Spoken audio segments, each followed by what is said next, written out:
Kitty, look, this is just effort here. Come on, man. This is just effort. Look at this here. Yeah, you shouldn't be sprinting. No, watch this here. I got a little thing here. Look here.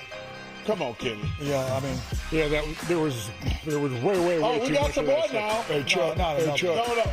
Fast break points 26-3. Come on, man. yeah, no, they didn't beat them down the court again. Yes, they did. No, they couldn't. Come on. Oh my God, Lambert is on fire. What an embarrassment. What an absolute embarrassment. Say what you want about LeBron James, but at 41 years old, at least the Lakers didn't quit in the second round as they were getting swept by the Thunder. I was wrong about the soft-ass Cleveland Cavaliers. I thought that 22-point comeback that the Knicks made in the fourth quarter of Game 1, I thought the 22-point comeback would motivate the Cavs. But this team, they just voluntarily bent over and allowed Josh Hart to check their oil by sticking his thumb right in their ass. After the game last night, Kenny Atkinson was praising his team of quitters. We really took a step forward this season. Last year, we got bounced in the second round. This year, we made the Eastern Conference Finals. Next season, we might land on the moon.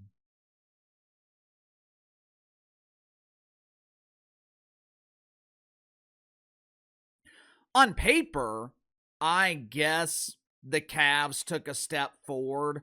On paper, getting swept in the Eastern Conference Finals is better than getting bounced in the second round. And on paper, I think the Cavs have a better roster. But after seeing the complete lack of effort throughout this series, I have absolutely no confidence in this team. The Cleveland Quitters, they are so desperate. They are going to be begging a 41-year-old LeBron James to come and be their hero again.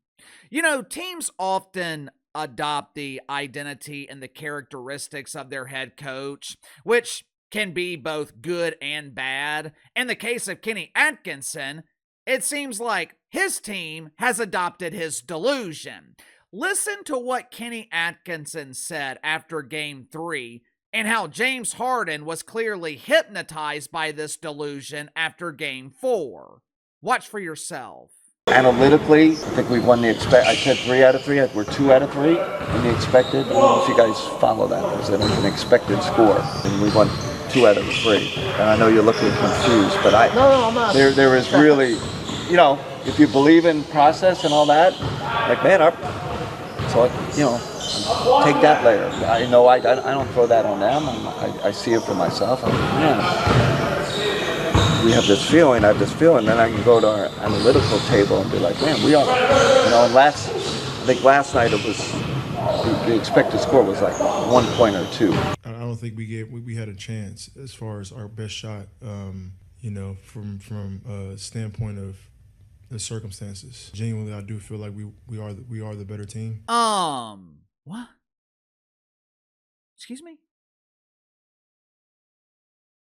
Did I understand that correctly?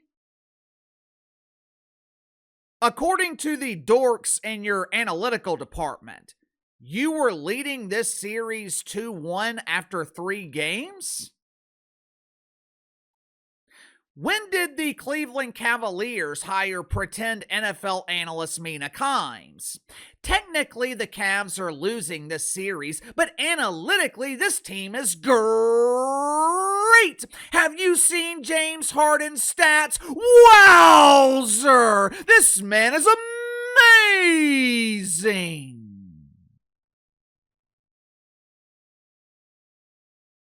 Yeah, I don't give a shit about stats. You can talk about expected score. You can talk about DVOA, LGBT, QIA++. No one cares.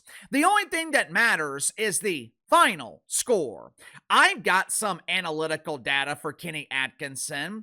4 games in this series, and you lost by an average of 19 points. According to my analytics, you got your ass kicked. Zoran Mamdani, he is thrilled. Dozens of New Yorkers borrowed Joy Reid's broom last night, and they were sweeping the streets of New York City for free. There was a party last night in the streets of New York City. The Islamists, they were finally ran out of Times Square. Normal people finally took back their streets to celebrate the Knicks making the NBA Finals for the first time since Prince was partying like it's 1999. There is no denying the fact that the Knicks have been on a historically dominant run throughout the playoffs. And Uncle KC hates to be the party pooper, but the real test for the Knicks, it actually begins now. Make sure to like and subscribe. You can follow me on Twitter at KC_BTL84. Link to the second channel is in the description below. Today on the second channel, I'm going to be talking about the mainstream sports media finally coming to the realization that Roger Goodell is ruining the NFL. So if you haven't already, click the link in the description below, subscribe to the second channel. For the first time in months, last night, the streets of New York actually looked like the streets of New York. There were no Islamic prayer rugs. There was no call to prayer. There were no Palestinian flags. From the river to the sea, we worship Mamdani.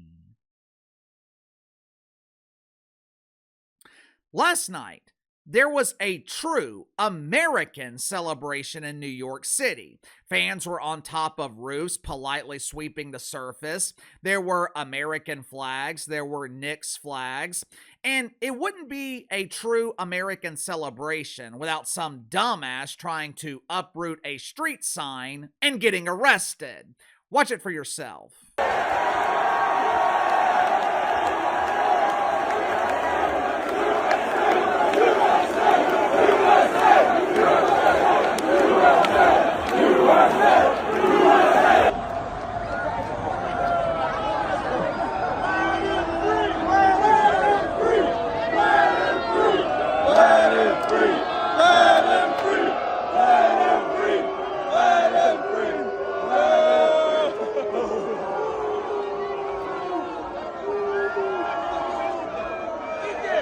Bro, I would give up every thing.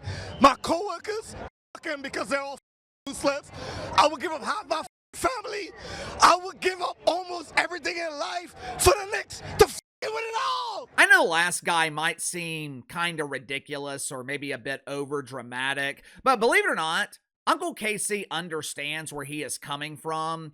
If you're a fan of the Lakers, the Yankees, Dodgers, Rams, if you're a fan of a team that consistently wins, and I'm not just talking about winning championships, even a team like the Steelers, who I don't think have had a sub 500 record since 2003, if you're a fan of a consistent winner, it's hard to understand what it feels like to love a consistent loser.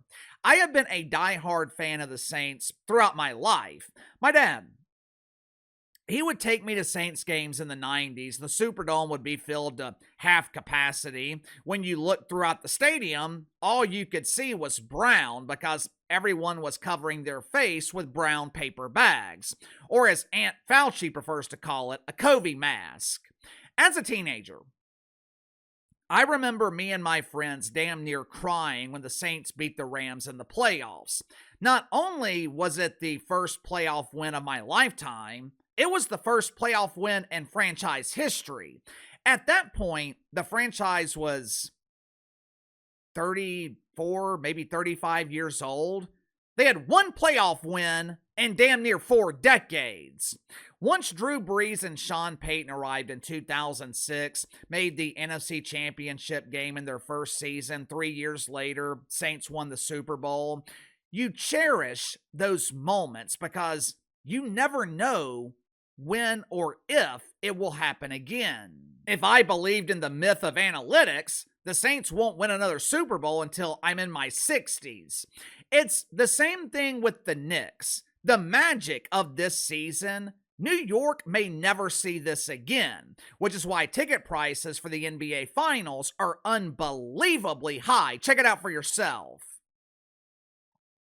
Ticket prices have actually declined a little bit since last night. When I was looking last night, courtside seats were selling for six figures. You were not getting into Madison Square Garden without spending $3,500. And those are nosebleed seats. When I went to the Garden several years ago, we sat in section 119. Back then, the Knicks were the drizzling shits, and it was the regular season, so tickets were only a few $100s. Those same tickets now are selling for $8,400. This is exactly what I was talking about when we talked about ticket prices declining for Bruce Springsteen, or other artists having to cancel shows because no one is buying tickets. They blame the economy, they blame gas prices, they blame Donald Trump. But when people really want to see something, money is not a deterrent. For fans of the New York Knicks, more than likely, this is a once-in-a-lifetime experience. This may never happen again. So if it costs $3,500 to get into the Garden, you're selling one of your kidneys to get that money. If the Saints make it to another Super Bowl, I don't care how much it costs. I'm going. Now, me personally, I'm pulling for the Knicks to win the NBA Finals. I hope that we see Knicks Spurs in the finals. I'm sure Adam Silver and the NBA front office are hoping for the same thing because most of the country, we are tired of watching the WWE Thunder. To me, Shai Gilgeous-Alexander is the worst MVP in the history of the league. Every time a fan in the front row farts, the powerful Boodle Breeze knocks him on his ass. I am pulling for the Knicks, but I think the winner of the Western Conference Finals is winning the NBA Finals. I know they have been on a dominant run. Statistically speaking, it's the most dominant playoff run in NBA history. But let's just be real here. The Knicks have had an easy road to the NBA Finals. Their most competitive series was against the Hawks in the first round, a team whose most experienced player and perhaps even their best player is an aging CJ McCollum. Beat the Sixers in the second round with Joel Embiid playing most of that series in a wheelchair. Swept the Cleveland Quitters in the conference finals. They avoided the Celtics. They got lucky with Jason Tatum getting injured. I thought it was ridiculous that Jason Tatum sat Game 7 due to, I think it was soreness or whatever the excuse was. NHL players, they are playing through injury during the regular season. We can't get star NBA players to fight through injury in Game 7 of the playoffs. But the Knicks, they were able to avoid the Celtics, the Pistons, who swept them during the regular season. I'm not trying to take anything away from them. They can only play the teams that advance. But their run through the playoffs has been relatively easy. Their toughest test, and really their only test, is coming in the NBA Finals. I think they have a better chance against the WWE Thunder. The NBA seems to be responding to their style of play, which is fouling everyone and hoping the refs don't call it, or falling down and pretending to be body slammed. But if they match up against the Spurs, I just don't see how the Knicks can stop Wemby. Sound off in the comments below. I'll see you guys later.